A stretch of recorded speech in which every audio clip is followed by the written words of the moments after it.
Langkah kami tertuju ke Kampung Rawageni, Depok, Jawa Barat.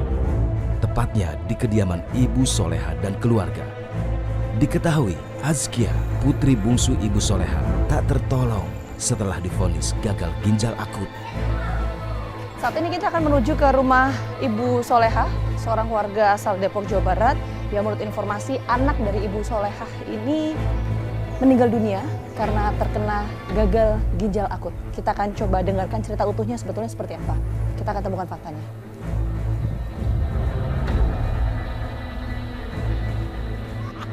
Kepada tim fakta, Ibu Soleha menceritakan kronologis bagaimana awal mula putrinya divonis mengalami gagal ginjal akut. Menariknya, jenis obat-obatan yang dikonsumsi Ananda Azkia tidak termasuk ke dalam 5 jenis obat yang sempat dilarang digunakan oleh Kementerian Kesehatan. Kakak Kia ini kalau, mohon maaf sebelumnya Bu ya, kalau kami harus bertanya ini ke Ibu Soleha. Semoga Ibu berkenan juga untuk bercerita ke kami Bu. Kakak Kia itu gimana sih Bu awal ceritanya tuh yang menimpa Kakak Kia itu kayak apa? Anak saya itu awal mulanya itu panas di hari Kamis malam jam 3 malam sama pilek. Panasnya itu sampai ke 40 derajat. Sampai 40 derajat? Betul. Akhirnya karena di jam 3 malam itu kami juga susah untuk nyari dokter. Saya memberikan anak saya itu obat yang biasa sedia di rumah, yaitu saya kasih paracetamol dan obat flu anak. Di situ setelah minum paracetamol sama obat pilek itu, anak saya itu panasnya alhamdulillah tidak berkelanjutan. Sehingga di hari Jumat sama hari Sabtunya pagi itu anak saya bisa bermain seperti biasanya, melakukan aktivitas seperti biasanya, seperti bermain bersama teman, bercanda, nonton televisi, biasa aja kegiatannya. Tetapi di hari Sabtu di jam 3 malam juga sama jamnya, anak saya itu muntah-muntah hebat. Sampai muntah-muntah itu sebanyak 15 kali. Di jam 9 malam di hari Minggu tanggal 9 Oktober, saya sama suami membawa anak saya ke IGD Rumah Sakit Bunda Alia. Di hari Seninnya di tanggal 10 Oktober itu dokter visit, dan kebetulan dokter tuh visitnya tuh pagi. Dan kebetulan juga saya dalam keadaan buka pampers anak saya. Terus saya baru ingat, saya baru cerita, dokter, anak saya kok sampai sekarang pampersnya masih kering dan tidak pipis. Di hari Sabtu kemarin pas awal muntah-muntah sampai sekarang anak saya tidak pipis. Dokternya langsung curiga, langsung berkata seperti ini, kata Ibu, takutnya anak Ibu kena gagal ginjal. Dan betul prediksi dokter bahwa anak saya itu menderita gagal ginjal akut stadium 3. Waktu, maaf ya Bu, sekali lagi saya harus bertanya, ketika dokter mengatakan bahwa anak Ibu gagal ginjal akut tuh apa Bu? Sempat kaget atau seperti apa? Karena kaget lagi. Kalau melihat riwayat hidup dari Kakak Kia itu gimana sih Bu? Bukan kaget lagi, kayak disambar petir, kayak dunia itu mau runtuh. Bukan kaget lagi, karena anak saya itu anak yang sangat sehat sekali dan tidak ada riwayat penyakit yang parah. Kalau panas pilek itu menurut saya wajar, karena yang lain juga sering kalau anak kecapean panas pilek. Di situ saya juga tidak menyangka bahwa anak saya itu didiagnosa penyakit ini gitu kan. Dan sampai sekarang ini saya belum tahu kenapa anak saya bisa didiagnosa penyakit seperti ini gitu kan. Sebelum Kakak Kia ini harus berjuang melawan sakit gagal ginjal akut ini, sempat mengkonsumsi apa saja sih Bu? Itu dia sempat mengkonsumsi obat panas itu, paracetamol sama obat pilek gitu. Tidak pernah saya kasih obat yang aneh-aneh. Yang selalu saya sedia yaitu obat panas sama batuk pilek, itu saja. Dilepaskan di titik kematian yang sangat cepat gitu. Seminggu itu kayak benar-benar kayak busuk panah gitu anak saya. Karena cepet banget dalam waktu seminggu anak saya sudah tidak ada dengan didiagnosa ya penyakit seperti itu. Itu yang saya awalnya tidak menyangka sama sekali. Dan inilah Azkia, bocah cantik yang baru berusia 3 tahun 8 bulan, yang akhirnya harus berpulang setelah mengalami gagal ginjal akut. Meski telah kehilangan putri bungsunya, Soleha tetap berterima kasih kepada tim dokter RSCM yang menangani dan berjuang bersama keluarga pasien, sekaligus berharap agar kasus gagal ginjal akut yang menimpa putrinya tidak dialami lagi oleh anak-anak yang lain. Dan air pipisnya pun sama sekali setelah cuci darah pun tidak keluar, sama sekali. Jadi semakin menurun Semakin ya, menurun. kondisinya waktu Iya, itu ya. meskipun dokter sudah melakukan yang terbaik untuk saya, apapun dokter lakukan, saya juga melihat sendiri kerja dokter di rumah sakit RSCM tuh siang malam 24 jam tuh untuk kesembuhan anak saya. Semua sudah berjuang ya, Semua Bu, ya, sudah untuk berjuang. kesembuhan Kak Betul, Kia ya. betul. Di malam minggunya kami dipanggil oleh tim dokter bahwa anak kami itu mengalami kritis yang sangat hebat. Di malam minggu hari Sabtu berarti. Jam berapa waktu itu, Bu? Jam 9 malam. Jam 9 malam. Betul. Kondisinya itu seperti apa sih, Bu? Sudah tidak bisa merespon sama sekali, sudah tidak bergerak, cuman masih bernapas dalam keadaan dipasang ventilator dan sudah mulai ngorok gitu kan. Kita panggil sudah tidak sudah tidak ini sama sekali gitu. Terus di hari minggunya di tanggal 16 Oktober kami dipanggil lagi, ternyata anak kami kritisnya sudah mulai hebat. Dan sempat pendarahan jantung juga. Terus di jam 8.20 anak kami dipanggil oleh Yang Maha Kuasa. Jadi cukup cepat sekali perburukannya.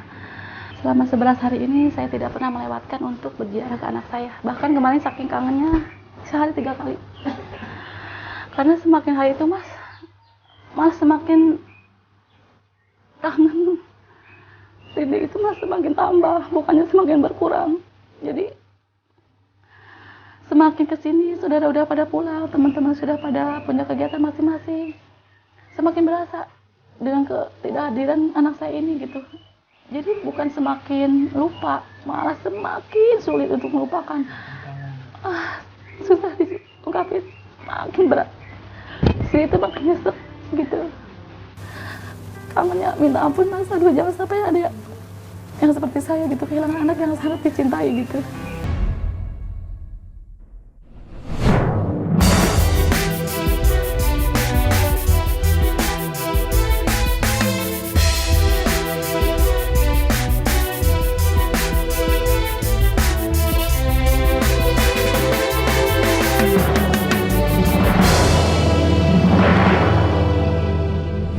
...269 anak di Indonesia mengalami kasus gagal ginjal akut. Bahkan dari 269, 157-nya itu dinyatakan meninggal dunia. Ini data per 26 Oktober 2022 yang disampaikan oleh Menteri Kesehatan. Sebetulnya penyebabnya ini apa? Apakah memang betul karena pencemar yang ada di dalam obat sirup? Atau ada faktor lain di luar itu? Kita akan coba temukan faktanya bersama saya Gina Vita.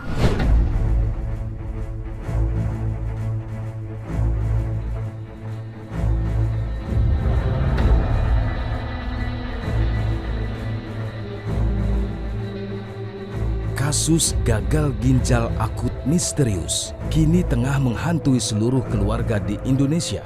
Penyakit mematikan yang menyerang sejak akhir Januari 2022 dan mulai meledak di bulan Agustus 2022 ini telah menyebabkan ratusan anak meninggal dunia. Dari hasil rilis Kementerian Kesehatan per tanggal 26 Oktober 2022, telah ditemukan 269 kasus gagal ginjal akut pada anak, 157 anak meninggal dunia, 73 anak masih mendapatkan perawatan, dan 39 anak dinyatakan sembuh. Dari sebaran kasus yang ada di DKI Jakarta, masih menduduki posisi tertinggi dengan 57 kasus, sementara Jawa Barat 36 kasus, Aceh 30 kasus, Jawa Timur 25 kasus, Sumatera Barat 19 kasus. Provinsi-provinsi ini menduduki posisi 5 besar kasus gagal ginjal akut pada anak. Sisanya tersebar di 27 provinsi di Indonesia. Hubungan dengan kasus gagal ginjal akut progresif ini yang diduga dengan kaitan dengan cemaran EG dan DEG, Badan POM telah melakukan respon cepat. Kami sudah melakukan serangkaian kegiatan pengawasan, sampling, pengujian, dan pemeriksaan. Ya, ini tentunya untuk mengantisipasi berbagai hal. Kami juga telah menemukan perusahaan atau produk farmasi yang memproduksi sejumlah sirup dengan bahan baku propilen glikol yang tercemar EG dan DEG yang jauh melebihi ambang batas yang dibolehkan, ya, sehingga ini masuk ke arus penindakan, ya. Berdasarkan temuan ketidaksesuaian terhadap ketentuan peraturan perundang-undangan tersebut, industri farmasi oleh Badan POM telah diberikan sanksi administratif berupa penghentian produksi, distribusi, penarikan kembali, dan pemusnahan. Nah, selanjutnya terhadap pelanggaran ketentuan dan persyaratan dari CPOB ini, kedua industri farmasi telah diberikan sanksi administrasi berupa pencabutan sertifikat CPOB untuk fasilitas produksi cairan oral non beta-laktam, artinya cairan ya, sediaan cairan. Dan demikian seluruh izin edar produk cairan oral non beta-laktam tersebut dari kedua industri farmasi itu telah dicabut. Ya.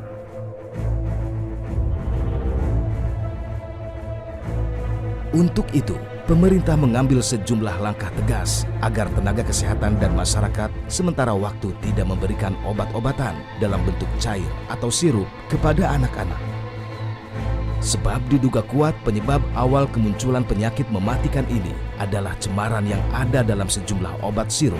Yang pertama, bagi tenaga kesehatan dan rumah sakit. Tenaga kesehatan menghentikan sementara peresepan obat sirup yang diduga terkontaminasi etilen glikol atau dietilen glikol sesuai hasil investigasi Kemenkes dan Badan POM. Kedua, bila memerlukan obat sirup khusus, misalnya obat anti epilepsi atau lainnya yang tidak dapat diganti sediaan lain, harap konsultasikan dengan dokter spesialis anak atau konsultan anak. Yang ketiga, jika diperlukan, tenaga kesehatan dapat meresepkan obat pengganti yang tidak terdapat dalam daftar dugaan obat terkontaminasi atau dengan jenis sediaan lain seperti suppositoria yang dimasukkan ke dalam anus, atau dapat mengganti dengan obat puyer dalam bentuk tunggal atau monoterapi. Yang keempat, peresepan obat puyer tunggal hanya boleh dilakukan oleh dokter dengan memperhatikan dosis berdasarkan berat badan, kebersihan, pembuatan, dan tata cara pemberian. Kemudian himbauan kami bagi masyarakat, yang pertama, masyarakat untuk sementara waktu agar tidak membeli obat bebas tanpa rekomendasi tenaga kesehatan sampai didapatkan hasil investigasi menyeluruh oleh Kemenkes dan Badan POM. Apa yang sebenarnya terjadi? Benarkah penyakit ini disebabkan oleh etilen glikol dan dietilen glikol yang terdapat dalam sejumlah obat-obatan sirup? Mengapa baru kali ini berjangkit? Padahal masyarakat sudah sangat akrab dengan sejumlah obat penurun panas atau mengatasi demam pada anak yang dijual bebas.